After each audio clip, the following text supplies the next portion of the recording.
Coïncidence ou pas, il est tout à fait certain que ce type d'événement sanguinaire n'est que la seule et unique solution pour Kiev de raviver la flamme de la russophobie dans les masses occidentales.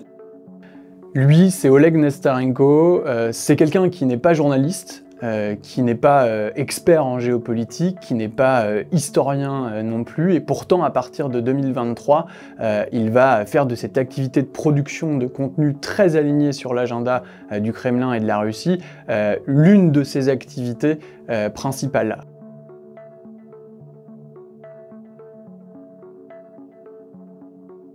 On a découvert qu'il était installé en France depuis près d'une trentaine d'années et qu'il participe activement à l'influence pro-russe en tant qu'entrepreneur de propagande et de désinformation, et qu'il est actif à la fois sur les réseaux sociaux, mais aussi sur les médias traditionnels dans lesquels il a réussi à s'infiltrer en proposant gracieusement ses analyses qui ont été publiées dans une trentaine de pays.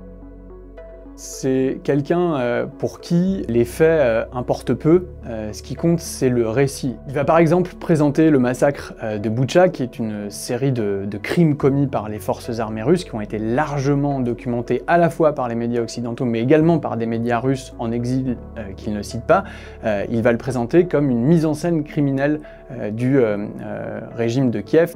Occident décadent, Ukraine nazie, vassale de l'OTAN, il va utiliser toute la logorée, toute la rhétorique du Kremlin dans ses articles, dans ses analyses, et il va aussi utiliser les techniques de manipulation des perceptions et de l'information. La saturation informationnelle, par exemple, c'est quelqu'un qui va publier de manière frénétique toute une série de contenus sans se soucier qu'ils soient vérifiés. Il va utiliser aussi l'inversion accusatoire, qui est une technique de manipulation classique, en présentant par exemple la Russie comme le seul État capable de restaurer la paix en Ukraine, posant finalement la Russie comme un État pacificateur alors que c'est l'État agresseur. Il va publier sur Telegram aussi un drone affublé de croix gammées, prétendument drone ukrainien. On a découvert aussi au cours de notre enquête que Oleg Nestarenko était acheteur, revendeur, mais aussi collectionneur d'objets de la Seconde Guerre mondiale et d'artefacts aussi du régime nazi. Et donc sur son site, eh bien, on trouve des casquettes de Waffen-SS, des tuniques qui servaient pour les jeunesses hitlériennes, une boîte d'allumettes avec le slogan du régime nazi, ou encore un préservatif qui était distribué aux soldats du Troisième Reich. Donc on a d'un côté quelqu'un qui exerce une forme d'intérêt, voire même de fascination pour les objets du Troisième Reich, et en même temps quelqu'un qui se présente comme un expert et qui justifie ce que dit la Russie sur son invasion de l'Ukraine, qu'il faut dénazifier ce pays. Ce qu'on observe en Europe, c'est que la pénétration d'Oleg Nestarenko dans l'espace informationnel, elle reste assez limitée à quelques acteurs connus de la sphère désinformationnelle, voire complotiste.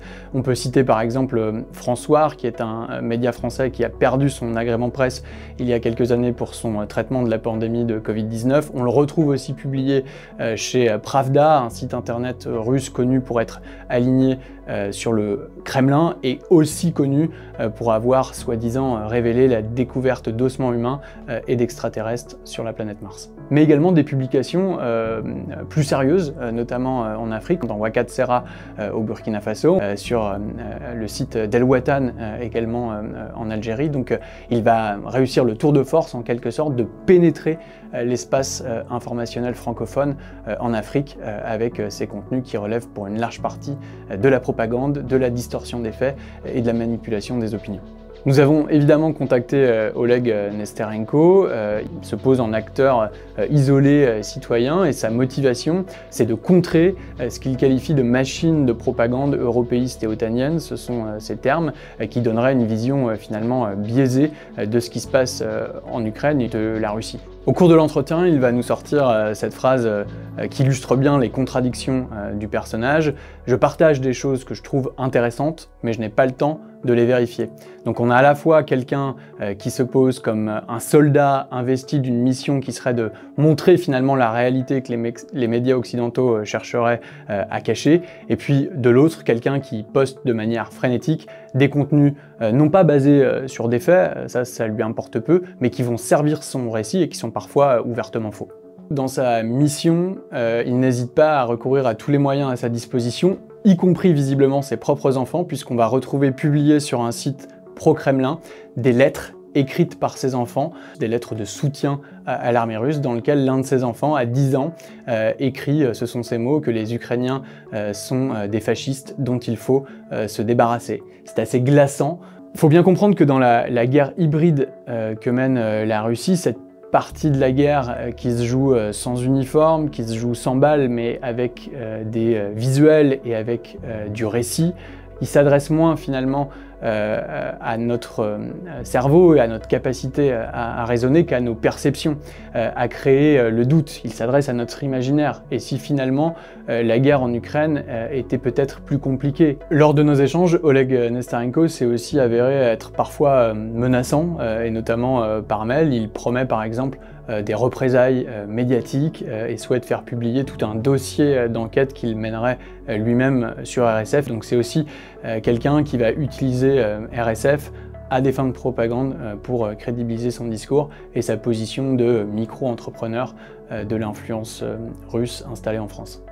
Ce qui étonne finalement dans cette enquête, c'est de voir avec quelle facilité quelqu'un qui s'est improvisé auto-entrepreneur de la désinformation est parvenu à se faire publier dans une myriade de sites d'information dans plus d'une trentaine de pays en seulement 2 ans et demi, et qu'il n'est probablement pas le seul.